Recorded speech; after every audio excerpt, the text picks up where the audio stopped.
সম্মান শ্রদ্ধা জানিয়ে এবং অনবিলম্বে ওই আমিরকে ক্ষমা চাওয়ার জন্য আমরা বলছি। সেই কথা বলে আমি আমার বক্তব্য শেষ করছি।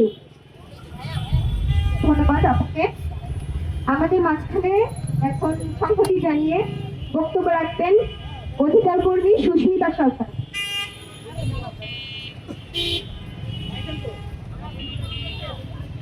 সম্মানিত উপস্থিতি, আপনারা ইতিমধ্যে যে ঘটনা সম্পর্কে জেনেছেন, আমি সকলের উদ্দেশ্যে বলব এই ঘটনা কোন তথাকথিত ঘটনা নয়।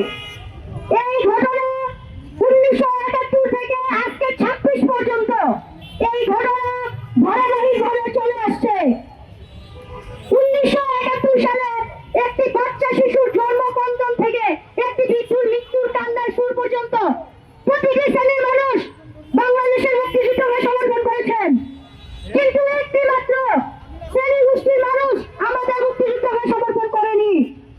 তারা সমর্থন না করার একটি উদ্দেশ্য ছিল, তারা এই দেশের নারীকে দাসী হিসেবে রাখতে চেয়েছিল। তারা চেয়েছিল পাকিস্তানি হানাদারদের সাথে সম্মিলিত হয়ে এই দেশের কোন ঘরে কোন মেয়েটা সুন্দরী আছে, কোন মেয়েটা যুবতী আছে, তাদেরকে ধর্ষণ করার বিভিন্ন প্রকল্প তৈরি করে এই দেশের মেয়েদেরকে দমিয়ে রাখার প্রচেষ্টা। এই গোষ্ঠী সেই সময় যে কাজগুলো করেছিলেন, আমরা বাঙালি আমাদের মহত্বের পরিচয় দিয়েছি তাদেরকে ক্ষমা করে। কিন্তু আজকে আমি আপনাদের সকলকে বলবো, এই নারীর কাহিনী ধারাবাহিকভাবে যে তারা চলমান করছে, এটা ক্ষমার যোগ্য নয়। আমি মনে করি তাদেরকে বারবার ক্ষমা করা, তাদের এই কার্যক্রমগুলোকে পোস্ট করে দেওয়া। মুক্তিযুদ্ধের সময় তাদেরকে ক্ষমা করা হয়েছিল, তারা আজকে রাজনৈতিকভাবে জোট হয়ে দাঁড়িয়েছে। তারা নাকি দেশের সংস্কার করবে, দেশের উন্নতি করবে। আজকে তারা এই উন্নতি নামে নারীদেরকে পতিতা বলে সম্বোধন করে। তারা নারীদেরকে কোনো সম্মানের জায়গার মধ্যেই রাখে না। তাদেরকে যদি আমি এই ঘটনার পরে আবার ক্ষমা করি, তাহলে তারা যে পুনরায় আবার নারীদেরকে সম্মান করবে না, দমিয়ে রাখবে না। কেউ কি কথা দিতে পারবে? পারবে না। তাই আমি সকলকে বলবো, এদেরকে কোনো ক্ষমার দৃষ্টিতে দেখবেন না। আগামী নির্বাচনে 12 তারিখ আপনারা তাদেরকে ভোটের মাধ্যমে শাস্তি দিবেন, কাউকে ক্ষমার দৃষ্টিতে আপনারা দেখবেন না। এখন আসি তাদের কর্মীদের বিভিন্ন কাহিনীর কথা।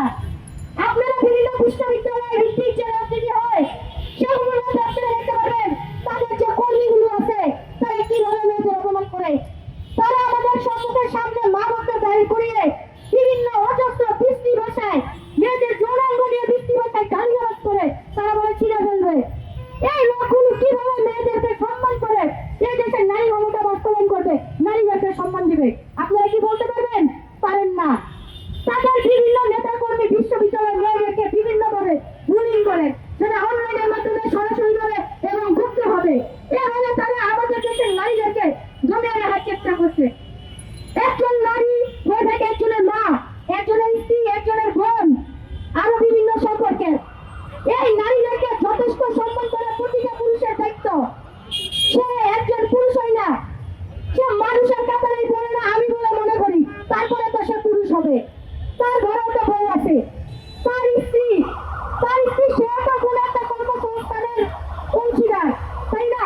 তার পরিবারের আত্মীয় স্বজন সে তো কোনো কর্মসংস্থানের অংশীদার, কিন্তু সে সেই কথাটা মনে রাখলো না। আমি তাদের উদ্দেশ্যে বলবো,